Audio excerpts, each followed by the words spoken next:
Welcome to Broken Prism Reviews, Season 2, Episode 3, Forged in Steel. This is a game that takes place in Pueblo, Colorado, during the height of the industry boom. You'll be building factories and changing the landscape of life. Here's a little overview of the board. There's different regions, but let's show you here's the player houses and mansions and claim pieces. Got them set out here. Looking at a 4-player game, and there's a couple white buildings, which are civic buildings.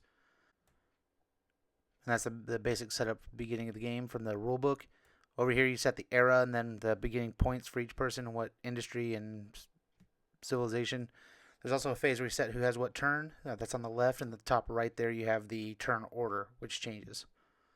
There's 3 decks of different eras. There's 1890 in the green, 1900 in the blue, and then 1910 in the red. So mine's a prototype, so they're sleeved, but you would separate those into their own decks. We got the one draw deck over there for the 1890, another draw deck here for the 1900, and then that's 1910. There's a lot to reference here, so there's a big player reference map that shows you how to use your MM here. You can build, buy, or seize, how to use event cards, and how to turn them and tap them and all of that for when you put them into effect. When a headline comes up, it goes over here and then discards there. Different things you can do in your turn. You can mine. Here's how you buy it, build it, seize it. You can get a lot, a house, commercial building, or factory. Then down here's a legend for what each of these icons means, so you can sort out exactly what you need, what you have to do to make that happen. Then in the phases, the hand assembly phase covers that right here on the top, bottom right here. How you, in each era, there's different number of cards, but then there's the strategy where everyone plays their cards in turn order. Immigration, follow these steps in order so you stay on track. And those are set by those rolls on the left-hand side. If unrest reaches 8, you get a full-blown riot. And here's your unrest tracker on the board. And you also notice that when you roll a die, it's just that for that era for 1890, but for the next era, 1900, you got +1, and for 1910, +2. And then there's the point tracker on the outside of the board. It helps you keep track as you go, and you kind of jockey for position around this. Some cards will affect you and make you go back. Some will make you go forward. You get to the end and you win. And you just put one little cube to represent yourself there. That's why you have a bunch of cubes by your color. Today we're looking at Forged in Steel. It's on Kickstarter now, and if you're watching this video after it's on Kickstarter, hopefully it's been successfully funded because it's a great game. As I was showing you in the overview, it's an area control game where you place your houses. You get points by what territory you're in and what cards are played while you have houses and mansions in those territories. You also want to try to get those factories, build some factories and claim them, because the whole idea is to get the points as you build up your area of Pueblo, Colorado. Pueblo's a pretty cool concept because I have family up in Colorado, all through Denver and Fort Collins and Red Feather Lakes. So my heart goes out to Colorado. I like that place a lot. But what else? So showing you on there's that variable turn order where you actually get to claim your turn order, and then as rounds happen, you can claim different turn orders. And it's important to, when you're getting yourself assigned a role, whether you want to be the mafia or the immigration or the other offices, the mayor, because you get to affect the game in different ways, and you don't want to be the same one every turn. So you need to get some deep strategy in just how your next round's going to look. And then there's the cards. As you play different cards, some will have headlines, and it'll change like the newspaper headlines, so you'll have different bonuses for whether you're the mafia and whether you have houses in which region of the map.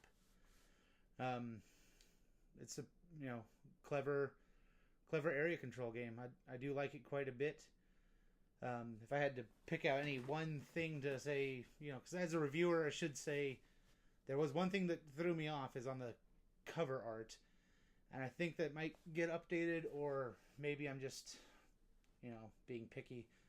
But I understand why the lady in it looks like she's from Greece, and it's in Pueblo, Colorado. That's confusing to me. Even in the 1890s, I don't think they dressed like that. Probably more like Daniel Day-Lewis from There Will Be Blood. You know, prospectors and men in suits and women in dresses, not the kind of gown with the big buckle. But, you know, the creator's probably going to see this and then be upset with me, but I've, you know, got to find something so it's not unfair. I didn't show you quite a bit of the game because there's a whole other dice you roll because I try to do faster reviews. So I do appreciate you coming by.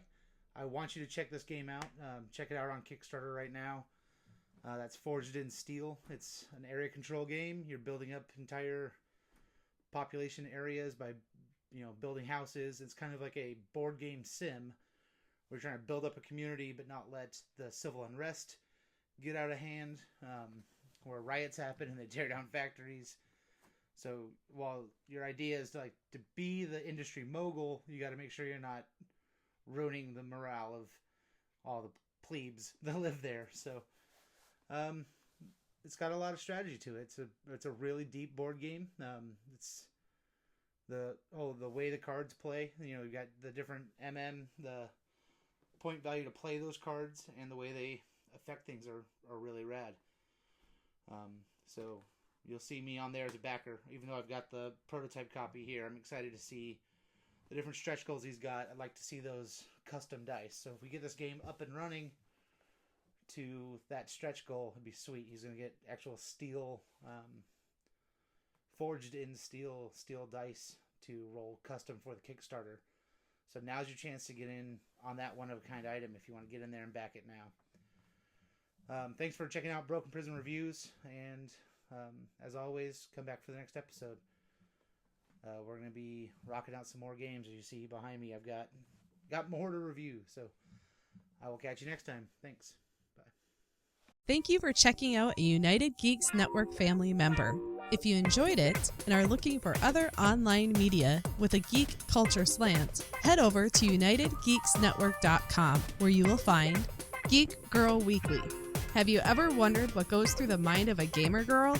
Hear for yourself as Jill gives you a look into her geeky world. The United Geeks Network. You can broadcast your geekiness at UnitedGeeksNetwork.com.